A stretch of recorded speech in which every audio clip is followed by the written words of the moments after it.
Test tube baby లేదంటే గనక ప్రత్యామ్నాయ గర్భ వ్యవస్థలకు సంబంధించినటువంటి వ్యవస్థలు ఏవైతే ఉన్నాయో, అంటే ఇప్పుడు సంతానం కలగనప్పుడు ఆర్టిఫిషియల్గా చేసేటటువంటిది, లైక్ అమ్మాయిలో ఉన్నటువంటి ఎగ్స్ అబ్బాయికి సంబంధించినటువంటి వీర్యానికి కలిపి బయటనే తయారు చేసి ఆ తర్వాత గర్భంలో ప్రవేశపెట్టడం, లేదంటే వేరే వాళ్ళ గర్భంలో, అంటే అమ్మాయి దగ్గర గర్భాశయం సక్రమంగా లేకపోతే ఇంకొక వాళ్ళ గర్భంలో పెట్టడం, ఇట్లాంటి గతంలో చూసాం. ఇప్పుడు దాకా జరుగుతున్నాయి ప్రస్తుతం.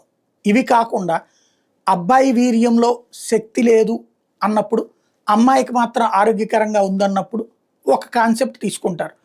ఎవరైనా ఒక డోనర్, వీర్యం డోనర్ని పెట్టి ఆ డోనర్ ఎవరనేది చెప్పరు, అతనికి అమ్మాయి ఎవరో చెప్పరు, అమ్మాయికి అతను ఎవరో చెప్పరు. ఒక క్యాజువల్గా మందు అన్నట్టుగా అట్లాంటి వీర్యాన్ని ఇందులో ప్రొజెక్ట్ చేసి ఆర్టిఫిషియల్గా బిడ్డకు అనేటట్టు, అంటే కృత్రిమ గర్భధారణగా డైరెక్ట్ గర్భధారణకి అవకాశం కల్పిస్తారు. ఇది ప్రొసీజర్. అయితే ఇప్పుడు దీంట్లో ఆ గర్భానికి కారణమైన వీర్యం ఇచ్చిన వాడు తండ్రి కాదు, అమ్మాయి భర్తే తండ్రి అవుతాడు.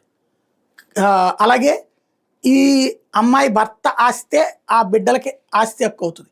కానీ ఒక విచిత్రమైనటువంటి పని ఏంటంటే, టెలిగ్రామ్ హెడ్ వచ్చి తను ఒక 100 మందికి వీర్యదానం చేశాడు. ఆ లిస్టుని తన పలుకుబడితో సంపాదించాడు.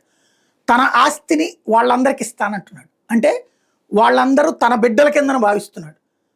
వాళ్ళందరూ తన బిడ్డల కింద భావిస్తే ఇప్పుడు ఆ కన్న తల్లి పరిస్థితి ఏంటి, ఆ బిడ్డను ఎప్పటిదాకా తన తండ్రి అనుకుంటున్నటువంటి వాళ్ళ పరిస్థితి ఏంటి? వాస్తవంగా అది చట్ట ప్రకారం అయితే వాళ్ళే తండ్రి, ఎందుకంటే పుట్టినప్పటి నుంచి పోషించింది వాళ్ళు కాబట్టి. కానీ నా వీర్యం వల్ల వాళ్ళు పుట్టారు కాబట్టి వాళ్ళు నా బిడ్డలే అని లెక్కగట్టిన ఆస్తి ఇస్తానంటున్నాడు.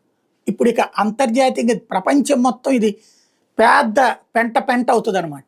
ఇక ఎవరైనా సరే ఇలా వీర్యం ఇచ్చే వాళ్ళకి సంబంధించినటువంటి బిడ్డల కింద లెక్కేస్తే కుటుంబాలు నాశనం అయిపోతాయి. మరి ఈ కొత్త కాన్సెప్ట్కి ఎంత మేరకి చర్చ జరుగుతుంది, దీనికి పరిష్కారం ఏంటో చూడాలి.